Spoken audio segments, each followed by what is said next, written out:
Okay, Jarvis, I just gave my home address to an international terrorist and challenged him to a fight.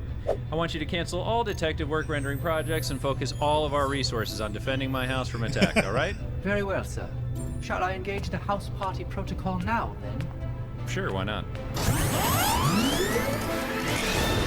Actually would have made a lot of sense.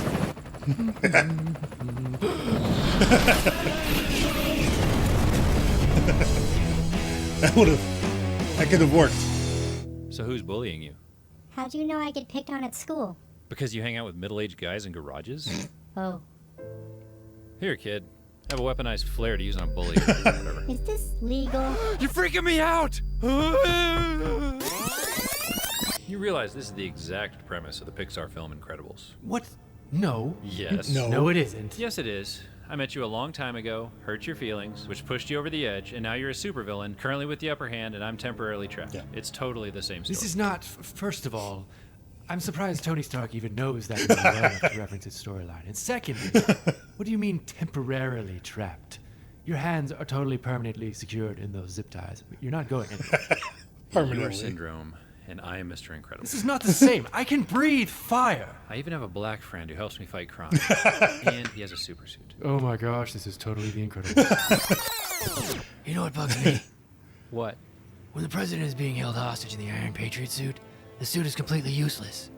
But when Rhodey puts it on, it suddenly works completely fine. That's what bothers you? Yeah, that bugs me. Well, you know what bugs me? How you got all the way back to Gotham City after climbing out of that prison on the other side of the planet. Why don't you explain that? Why do so many people have a problem with this? I said, it's because I'm Batman. Can we get back to the story, please? Fine, continue. A little intermission there, I guess.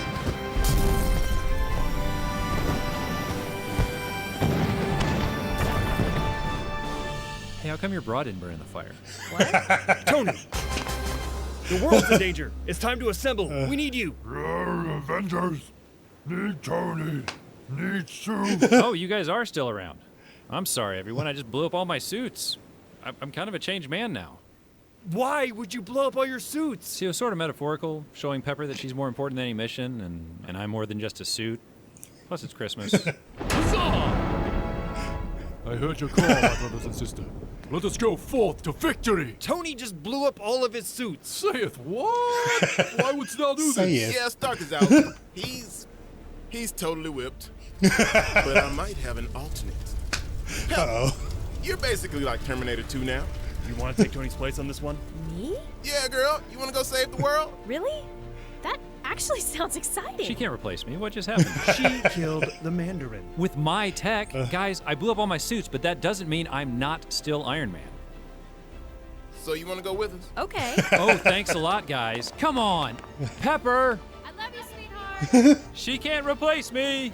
I am Iron Man. You hear me? I am Iron Man. So is Jarvis. So are you retired now, or what? I don't know. Are you retired now? Well, I know I'm not retired. I'm just getting started. Here, hang on to these for me, will you? Gross. I'll be right back. Reboot! I am Iron Man. I'm Batman. They just gotta put it out there. They gotta say it. So get your Mandarin's mark today. You'll never see this sweet, buttery imitation coming. What? I know, it's totally disappointing.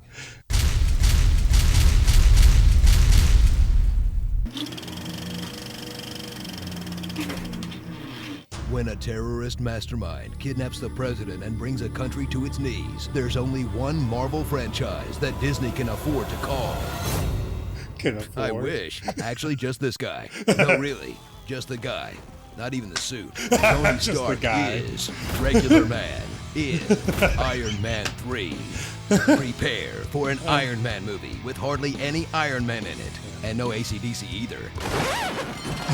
Suit up with billionaire Tony Stark as he doesn't suit up in a summer blockbuster that for no reason at all takes place on Christmas. And see him like you've never wanted to see him before. Insecure. I'm a piping hot mess. Anxious. Check the heart, check the, is it the brain? And paralyzed with fear. God, what am I gonna do? with regular man sidelined by the Regular whispers man. of children.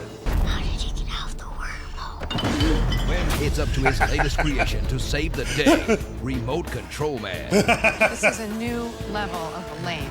You've seen the Iron Man armor hold its own against Thor, the God of Thunder. Now, after dozens of upgrades, it runs out of batteries, I need to sleep now, sir. constantly malfunctions, falls apart again, falls apart again, falls apart again, Whatever. and takes its sweet time to assemble. That. 5, 4, 3. Come on! 2, 5. Seriously, the Avengers assembled faster than this. But Remote Control Man's not alone. Tony spent his downtime building all kinds of robots that That's break right. faster than bad cosplay. Oh, jeez. Like Forearms Man, Choking Hazard Man, and Crane Steadying Juggernaut Man. Tony and his crappy suits must pull together to face his greatest foe since alcoholism. The Mandarin.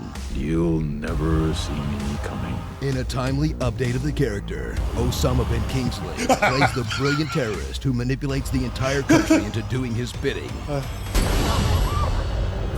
My name's Trevor Slattery. Wait, what? I'm an actor. Wait, what? See, it's not real. No, you can't do that. Tony. They were doing such a good job, and they turned him into a punchline? This is Iron Man's arch-nemesis. This isn't just ignoring the comics. This is dropping their pants and wiping their butt with them. What bad guy did they even replace him with? I am the Mandarin! Oh, come on! Instead, we get Aldrich Killian, an ex-nerd out for revenge after Tony skipped a meeting one time, and his nameless henchman with a confusing grab bag of fire powers, like glowing, getting hot, exploding, super strength, regrowing limbs, flame-proof clothes, and shooting fire out of their mouths? They really just made it up as they went along, huh? Witness the least thought-out sequence of the Iron Man trilogy as Tony Stark gives his personal address to a terrorist. 10-880 Malibu Point.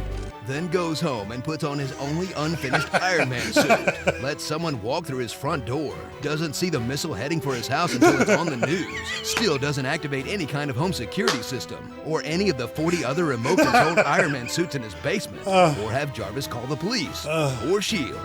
Or an Avenger. So you're telling me Nick Fury shows up for coffee and donuts, but not when Tony Stark might be dead?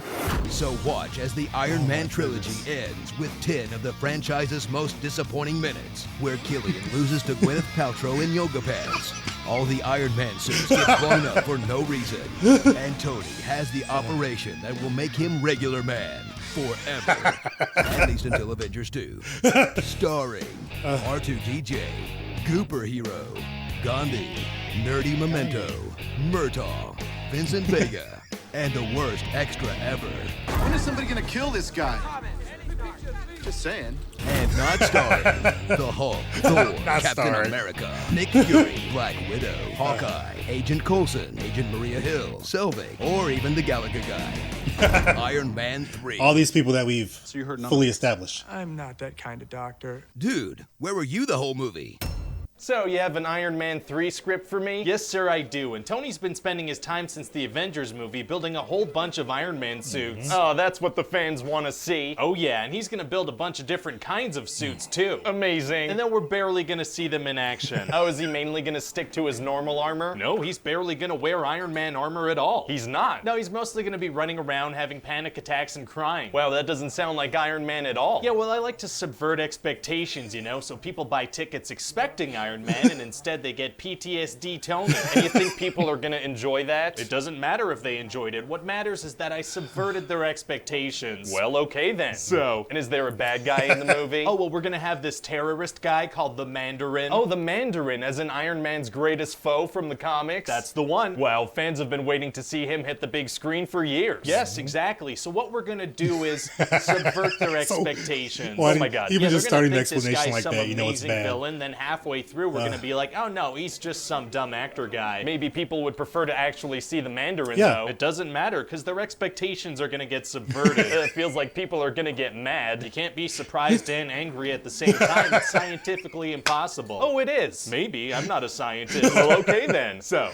what actually happens in the movie? Well, you know how in The Incredibles, the bad guy becomes a villain because the superhero guy was mean to him a bunch of years ago? Yeah. Well, I figured we could do something like that. What do you mean by something like that? I mean exactly that. Why would we do that same storyline again? Because people love The Incredibles. Oh, that's a good point. The Incredibles is tight, and it made a lot of money, which is also tight, so there's a lot of tightness going around. I enjoy that. Exactly. So who's this bad guy and how was Tony mean to him? His name is Aldrich Killian, and Tony told him he was gonna meet him on a roof in 20 minutes, and then he didn't show up. And that was enough to turn him into a villain? Oh yeah, plus he said he thought about killing himself when Tony didn't show up. Oh my god. And Tony had a one-night stand with this girl Maya that same night, and then she also turned evil. People were really taking stuff personally that night, huh? Oh yeah, really sensitive people. Wow. Anyway, so Killian and Maya put together this program called Extremis, and this thing basically lets people regrow limbs and heat up and heal and shoot fire and stuff. Okay. But also sometimes they explode, so it's bad. Yeesh, so what's their plan here? Well, Killian wants to kill the president. Why? Because Killian's a bad guy, and killing the president is a thing that bad guys do in movies sometimes. Gotcha. And what else happens? Well, out of nowhere, Tony goes on TV and invites international terrorists to his house. Oh wow, so I bet he goes home and prepares for battle. No, he goes home and doesn't do anything at all. What? Yeah, and then his place gets attacked by helicopters and he's all surprised. But he told them to come. He's so he surprised. has a hard time fighting them because the only suit he has available is a prototype that's not even combat ready. What is going on right now? The action is gonna look cool, so I'm hoping people don't realize how ridiculous the setup for it is. Oh, it's gonna look cool. Okay, carry on. Yeah, so anyway, at the end of the movie, there's gonna be this big fight between Tony and Killian. Oh man, it's gonna be hard for Tony to protect himself against a guy who can breathe fire. Actually, it's gonna be super easy, barely an inconvenience. Oh really? Yeah, Killian can breathe fire, but he doesn't use that in the fight at all. Why not? I don't know. Fair enough. Also, Tony's gonna have like 30 remote-controlled Iron Man suits fighting by his side. He has 30 remote-controlled suits? Yeah. So why would he even go there physically? Because it's the big final fight, so he has to be there. Seems pretty reckless. Yeah, and we're also gonna have Pepper fall off a crane. Oh, so she's gonna die? No, luckily Killian gave her superpowers for some reason, so not only does she not die, but she comes back and kills him. That is lucky. Yeah, so anyway, then Tony blows up all his suits because he's like, we're not gonna need those again. Well, I mean, in the next Avengers movie, he is gonna need them. Yeah, after the movie's over, we're gonna pretend like none of this happened, so it's cool. Hey, where were the Avengers in this movie? How come they didn't help with anything? Yeah, I know, right? But why didn't they? That's what I want to know. Like, hey, could have used some help here, guys. So is there a good reason, or there better be if you ask me? Okay, never mind. Great, so what do you think of the movie? Do you think it's gonna do well? Is it gonna have Iron Man on the poster? Yeah, it'll do fine. Well, it's been a long time. I'm sure you watched my earlier video and you saw we're back officially after a long little hiatus. Well, to me it was long, but it was like what, 2 weeks? To me, very long. But I realized I'd only done Iron Man 3, the pitch meeting before, so I figured, hey, let's do the how it should have ended, and let's do the honest trailer and include all that. I'll do the same thing for Iron Man 2 as well, because I only did the pitch meeting for that, so I'll do a versus for that too. So in the comments, let me know your favorite of these three.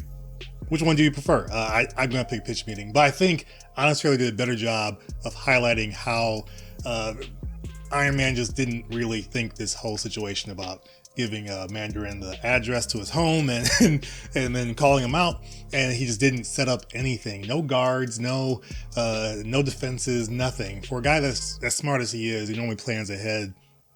He did nothing. So both honest trailers and pitch meeting did a good job there, but I think honest trailers did that part, that sequence, a little bit better. But that's just me. Let me know your favorite in the comments below. Also, let me know, do you count this as a Christmas movie? I know I've been doing this whole collaboration with Ali Robbins' show and talking about favorite Christmas movies, and mine is not really my number one. I wouldn't say is necessarily a Christmas movie, but I'm biased, so you'll see what I talk about with that on Friday. But when you think of like Die Hard or The Long Kiss Goodnight, I would probably say those are more Christmas movies than this. Just me, but that's just me. Let me know. What do you think? Is it a Christmas movie? It's not my least favorite Iron Man movie. That's Iron Man 2. I would put this right under Iron Man 1. And I'd probably put it like mid to low tier MCU films just overall. Because, you know, that whole subverting expectations piece that Ryan goes into, or at least writer guy, with the Mandarin, with all the things that kind of happen in this movie, it's a little bit weird. I know they were trying to do something a little smart here, but it just didn't all the way work out. Even the end credit scene was like lame. That's the worst end credit scene to me of any Marvel movie so far. I don't think you can get lower than that one.